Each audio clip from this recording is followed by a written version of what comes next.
चलिए गाइस, अब हम स्टार्ट करते हैं ऑक्सीजन फैमिली का क्रैश कोर्स पार्ट 2। पार्ट 1 हमने आपको दे दिया है। पार्ट 2 में आप देखिए हम उनके कंपाउंड्स डिस्कस कर रहे थे ऑक्सीजन फैमिली के। अब आते हैं हम हैलाइड्स पे। तो अगर ऑक्सीजन की बात करें ना, तो ऑक्सीजन फ्लोरीन से रिएक्शन करके OF2 बनाता है, क्लोरीन से रिएक्शन करके OCl2 बनाता है, ब्रोमीन से OBr2। यही तीनों पाए जाते हैं। बट ध्यान रखिए जो OF2 है ना बेटा, this is not the oxide, ये फ्लोराइड है। इसको हम बोलते हैं ऑक्सीजन डाइफ्लोराइड, ना कि डाइफ्लोरीन ऑक्साइड, क्योंकि फ्लोरीन की इलेक्ट्रोनेगेटिविटी काफी ज्यादा होती है। इसलिए ध्यान रखिए OF2 is not the oxide, but हाँ OCl2 and OBr2 this is the oxide, dichlorine oxide, dibromine oxide, क्योंकि यहां ऑक्सीजन की इलेक्ट्रोनेगेटिविटी क्लोरीन से ज्यादा है और जिसकी इलेक्ट्रोनेगेटिविटी ज्यादा होगी उसी के नाम के आगे हम आइड लगाते हैं। तो ऑक्सीजन के दो ही ऑक्साइड हैं, एक OCl2 एक OBr2। सॉरी, हैलाइड्स की बात करें, ऑक्सीजन के जो हैलाइड्स हैं वो दो ही हैं। ये OF2 जो है ऑक्सीजन, ये क्या है आपका, ध्यान रखिए, तो ऑक्साइड है ही नहीं। OF2 को ऑक्साइड हम बोल ही नहीं सकते। ये क्या है, ऑक्सीजन डाइफ्लोराइड, यानी ऑक्सीजन का फ्लोराइड है। और ये OCl2, तो इसको मत OCl2 और OBr2 ये मत बोलना कि ऑक्सीजन का क्लोराइड है। एक्चुअली ये ऑक्साइड्स हैं, क्योंकि ऑक्सीजन की इलेक्ट्रोनेगेटिविटी क्लोरीन से ज्यादा है। तो इसका नाम ऑक्सीजन डाइक्लोराइड हम नहीं बोल सकते, हम टेक्निकली रॉन्ग हैं अगर हम बोल रहे हैं ऑक्सीजन डाइक्लोराइड। इसका नाम है dichlorine oxide, this is the oxide. Dibromo oxide, this is the oxide, but this is the fluoride, oxygen difluoride. ठीक है। अब यहां पे देखिएगा बॉन्ड एंगल, कभी कभी क्या होता है बेटा, आपसे कई बार ये क्वेश्चन आया है OBr2, OCl2, OF2, इन सब के बॉन्ड एंगल का वाटर से आपके साथ कंपैरिजन कराता है कि इनका बॉन्ड एंगल क्या होगा। तो देखो बेटा, सबके पास क्या है, दो बॉन्ड पेयर, दो लोन पेयर। भाई हर ऑक्सीजन दो लोन पेयर रखा है, हर ऑक्सीजन दो लोन पेयर रखा है, दो बॉन्ड पेयर, इन स्टेरिक फैक्टर 4 है। तो सबका हाइब्रिडाइजेशन sp3 है और सबके पास दो दो लोन पेयर हैं। तो अगर वाटर का बॉन्ड एंगल जो है 104.5 डिग्री होता है, क्योंकि होना चाहिए 109 degree 28 minute, but VSEPR theory से लोन पेयर आने से lone pair bond pair repulsion होने से बॉन्ड एंगल कम हो गया। दो दो लोन पेयर है, काफी रिपल्शन हुआ लोन पेयर बॉन्ड पेयर में, तो बॉन्ड एंगल हो गया 104.5 डिग्री होता है वाटर का। ये एंगल भी आप बिल्कुल याद रखेंगे, कई बार क्वेश्चन डायरेक्ट पूछता है वाटर का बॉन्ड एंगल क्या होता है। बट देखो इन सबका भी हाइड्रोजन sp3 ही है और यहां पे भी आप देखिए दो दो लोन पेयर है, पर फिर भी इनका जो बेटा बॉन्ड एंगल है ना, वो 109 डिग्री 28 मिनट से बढ़ जाता है। ये बहुत इंपॉर्टेंट है। तो आपसे वाटर से इनका बॉन्ड एंगल बहुत कंपेयर कराते हैं। और हमने आज आपको केमिकल बॉन्डिंग पढ़ाई थी ना, तो केमिकल बॉन्डिंग में मैं आपको जब ट्रिक्स फॉर बॉन्ड एंगल बता रहा था तो ये बताया था कि वाटर से जब हम OCl2 या OBr2 को कंपेयर करेंगे तो यहां पे क्या होता है, इन दोनों में रिपल्शन होने के कारण, बल्कि ग्रुप है तो यहां रिपल्शन होता है, जिससे ये थीटा इंक्रीज हो जाता है, 109 डिग्री 28 मिनट से भी बढ़ जाता है। जैसे OCl2 मैंने एक एग्जाम्पल दिया है 111 डिग्री होता है। तो ध्यान रखेंगे वाटर से इन सबका जो एंगल होता है ना, हाइड्रोजन सबका sp3 है, लोन पेयर सबके पास दो हैं, लेकिन वाटर से OBr2 और OCl2 इनका बॉन्ड एंगल वाटर से ज्यादा होता है, ध्यान रखेंगे। चलिए अब अदर एलिमेंट्स की बात करें। ऑक्सीजन के हैलाइड्स की तो बात कर लिया, OF2, बाकी तो ऑक्साइड्स हो गए। अब अगर बात करें अदर एलिमेंट्स के हैलाइड्स की, तो जो अदर एलिमेंट जैसे सल्फर, सेलेनियम, टेल्यूरियम, ये सब, तो ये सब हेक्सा हैलाइड्स भी बनाते हैं, टेट्रा हैलाइड्स भी बनाते हैं और डाई हैलाइड्स भी बनाते हैं। हेक्सा हैलाइड्स में ध्यान रखिएगा जितने भी एलिमेंट होते हैं ओनली हेक्सा फ्लोराइड्स ही बनाते हैं, उनके हेक्सा फ्लोराइड ही स्टेबल होते हैं। हेक्सा हैलाइड में केवल हेक्सा फ्लोराइड ही स्टेबल होते हैं, जैसे SF6, SeF6, TeF6। और ये जो हेक्सा फ्लोराइड होते हैं ना बेटा, उनका जो हाइब्रिडाइजेशन होता है वो होता है sp3d2, ज्योमेट्री होती है ऑक्टाहेड्रल। और अगर मैं बोलूं कि स्टेबिलिटी ऑर्डर क्या होता है हेक्सा फ्लोराइड्स का, तो सबसे स्टेबल होता है सल्फर का हेक्सा फ्लोराइड, फिर उससे कम स्टेबल होता है सेलेनियम का हेक्सा फ्लोराइड, उससे कम स्टेबल होता है टेल्यूरियम का हेक्सा फ्लोराइड। साइज का फैक्टर आ जाता है। टेट्रा हैलाइड्स की बात करूं तो यहां पे भी जो टेट्रा फ्लोराइड होते हैं ना, they are less stable than hexa fluoride. Hexa fluoride काफी स्टेबल होते हैं, बट जो टेट्रा फ्लोराइड्स होते हैं ना, सल्फर के, सेलेनियम के, टेल्यूरियम के जो टेट्रा फ्लोराइड्स होते हैं वो हेक्सा फ्लोराइड से कम स्टेबल होते हैं। इसीलिए क्या होता है, इनके जो टेट्रा फ्लोराइड्स होते हैं बहुत जल्दी से हाइड्रोलिसिस में चले जाते हैं। तो इनकी जब हम हाइड्रोलिसिस कराते हैं, देखिए SF4 की हम हाइड्रोलिसिस कराते हैं तो क्या बनता है, SO2 गैस प्लस HF। पूछते हैं कि टेट्रा हैलाइड्स, हेक्सा हैलाइड की हाइड्रोलिसिस मोस्टली नहीं होती, हेक्सा हैलाइड की हाइड्रोलिसिस नहीं होती, लेकिन टेट्रा हैलाइड्स की हाइड्रोलिसिस हो जाती है, क्योंकि tetra fluorides is less stable than hexa fluoride. Di halides में बात करें तो देखिए हेक्सा हैलाइड में +6 ऑक्सीजन स्टेट होगा, टेट्रा हैलाइड में इन एलिमेंट्स का +4 होगा, डाई हैलाइड +2, तो आप जानते हो यार। स्टेबिलिटी ऑर्डर की बात करें अगर हम डाई हैलाइड्स में, तो सबसे स्टेबल डाई हैलाइड्स होता है क्या, टेल्यूरियम का। ये साइज बढ़ेगा तो डाई हैलाइड की जो स्टेबिलिटी है बढ़ेगी। सल्फर का डाइहाइड्रेट SCl2 सबसे कम स्टेबल, उससे ज्यादा SeCl2 स्टेबल, उससे ज्यादा TeCl2 स्टेबल। ये हो गया हाईलाइट। इतने पॉइंट्स आपको बिल्कुल याद रखना जितना मैं यहां दे रहा हूं, इससे आपको पढ़ने की जरूरत नहीं है। अगला देखिए, ऑक्साइड्स की बात करते हैं। पहले हमने हाइलाइट्स देख लिया, अब आते हैं ऑक्साइड्स ऑफ ऑक्सीजन फैमिली। तो देखिए जो ऑक्सीजन फैमिली है ना, ये दो तरह के ऑक्साइड्स बनाते हैं। डाई ऑक्साइड MO2 टाइप के, जिसमें मेटल का ऑक्सीजन स्टेट +4 होता है, और ट्राई ऑक्साइड MO3 टाइप के, जिसमें मेटल का ऑक्सीजन स्टेट +6 होता है। देखिए इनके जो डाई ऑक्साइड्स होते हैं ना, वो ऑक्सीडाइजिंग एजेंट होते हैं और साथ ही साथ वो रिड्यूसिंग एजेंट भी होते हैं, क्योंकि इनका ऑक्सीजन स्टेट क्या है, +4। मैंने आपको बताया था कि ऑक्सीजन फैमिली का ऑक्सीजन स्टेट का रेंज क्या होता है, -2 to +6, ये इनकी रेंज होती है। तो जो सबसे मिनिमम ऑक्सीजन स्टेट में होता है वो बिहेव करता है रिड्यूसिंग एजेंट की तरह, जो मैक्सिमम ऑक्सीजन स्टेट में होता है वो ऑक्सीडाइजिंग एजेंट की तरह।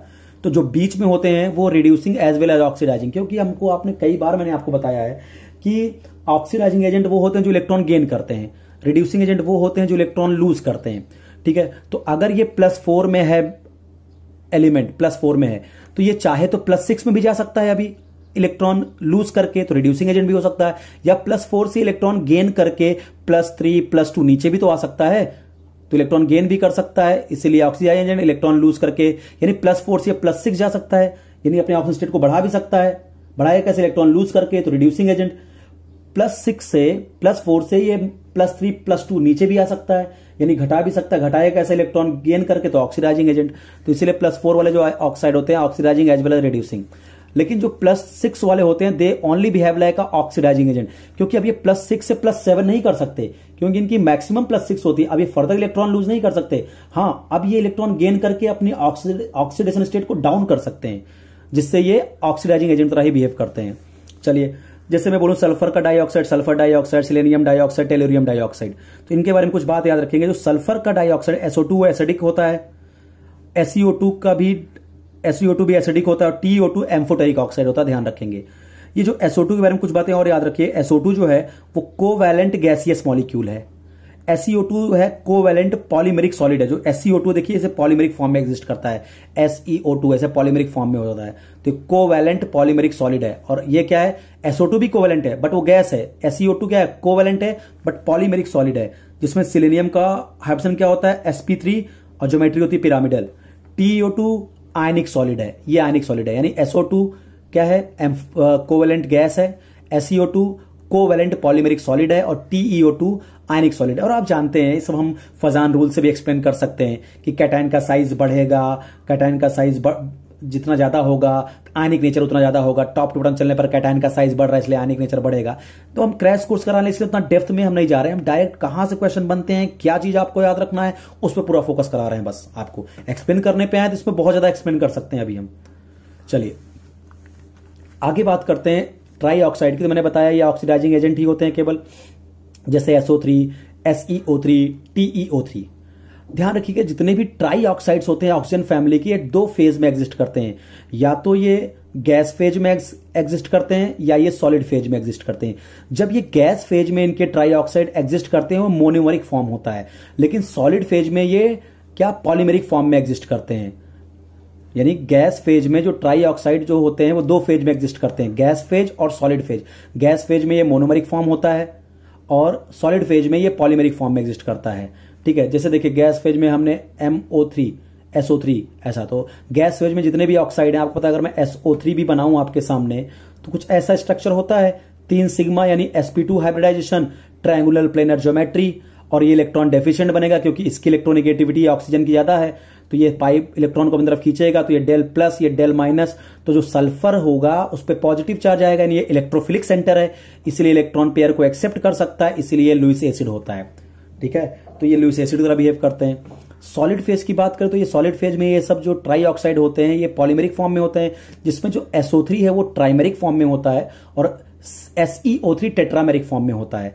तो SO3 का ट्राइमेरिक फॉर्म देखे ऐसे बनता है, हमने क्या किया 3 S बनाए, S। पहले हर 2 सल्फर के बीच में एक ऑक्सीजन डाल दिया, फिर हर सल्फर से 2 डबल बॉन्ड ऑक्सीजन डाल दिया हमने। तो यहां से एक क्वेश्चन पूछते हैं कि जो सॉलिड SO3 होता है उसमें कितने SOS बॉन्ड होते हैं, तो आपको साफ साफ दिख रहा है 1 2 3 SOS बॉन्ड। और अगर मैं टेट्रामर बनाऊं तो पहले देखो 4 सेलेनियम बना दिया, हर सेलेनियम के बीच में पहले एक ऑक्सीजन इंसर्ट कर दिया, फिर हर सेलेनियम पे 2 डबल बॉन्ड ऑक्सीजन कर दिया। तो यहां पूछते हैं कितने SeO SE बॉन्ड होते हैं, 4 1 2 3 4 4 SeO बॉन्ड है। इतनी बातें आपको समझ में आ गई। अब बात करते हैं बेटा इनके ऑक्सी एसिड्स की। ऑक्सी एसिड्स की बात करते हैं। देखिए बहुत सारे ऑक्सी एसिड, मैं आपको एक ट्रिक बताता हूं जो क्वेश्चन मैक्सिमम पूछते हैं यहां पे, कि अगर किसी भी ऑक्सी एसिड में आपको फॉर्मूले में 22, 23, 24, 25, 26 दिख रहा है तो उन ऑक्सी एसिड में एस एस लिंकेज पाया जाता है। यही क्वेश्चन पूछते हैं, which are the following having S S linkage, which are the following having SOS linkage. ठीक है, और अगर 27 या 13 नंबर आ रहा है तो वहां पे SOS लिंकेज होता है। अब इसको भी मैं एक्सप्लेन कर दूं कि किसी भी ऑक्सी एसिड में अगर 22, 23, 24, 25, 26 ये नंबर है तो वहां SS लिंकेज होगा। जैसे 22 का मतलब क्या, जो पहला नंबर है वो नंबर ऑफ सल्फर को रिप्रेजेंट करेगा और दूसरा नंबर है वो जो नंबर ऑफ ऑक्सीजन को रिप्रेजेंट करेगा। 22 का मतलब दो का number of sulphur 2, number of oxygen 2। 23 का मतलब number of sulphur 2, number of oxygen 3। 24 का मतलब number of sulphur 2, number of oxygen 4। 25 का मतलब number of oxygen 2, number of oxygen 5। तो अगर किसी भी ऑक्सी एसिड में आपको 22, 23, 24, 25, 26 दिख रहा है तो वहां SS बॉन्ड होगा, और अगर 27 और 13 दिख रहा है तो SOS बॉन्ड होगा। 13 का मतलब जैसे मैं बोलूं, 13 का मतलब जैसे समझाऊं तो जैसे SO3 होल थ्राइस, ठीक है, तो वहां पे कुछ ऐसा SOS बॉन्ड हो जाएगा। देखिए आपसे क्वेश्चन पूछा विच हैव SOS लिंकेज, तो अब देखिए ये क्या है 23, तो यहां तो SS लिंकेज। ये क्या है 26, SS लिंकेज। ये क्या है 24, SS लिंकेज 2 4 24।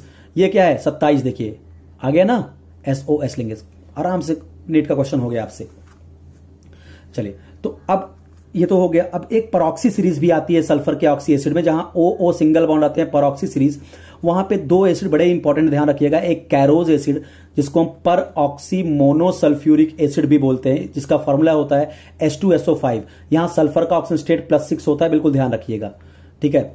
और मार्शल एसिड दूसरा होता है जो पर ऑक्सी डाइसल्फ्यूरिक एसिड, इसका फॉर्मूला H2S2O8, यहां भी सल्फर +6 ही होता है। ध्यान रखिएगा दो परऑक्सी सीरीज है, कैरोज एसिड जहां परऑक्सी बॉन्ड पाया जाएगा, इसको पर oxo monosulfuric acid, formula H2SO5। देखिए बताने पे आऊंगा तो इनका स्ट्रक्चर वगैरह मैं आपको सब बता सकता हूं, ऐसा कुछ नहीं, बट मैं यहां क्रैश कोर्स करा रहा हूं इसलिए मैं थोड़ा सा जल्दी में हूं।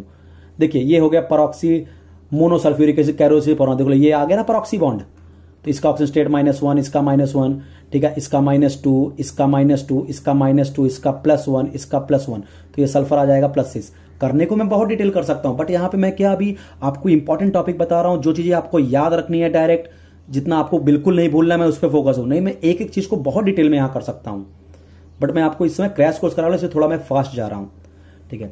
तो दो परऑक्सी सीरीज है, कैरोज एसिड या परऑक्सी मोनोसल्फ्यूरिक एसिड, और मार्शल एसिड या परऑक्सी डाइसल्फ्यूरिक एसिड।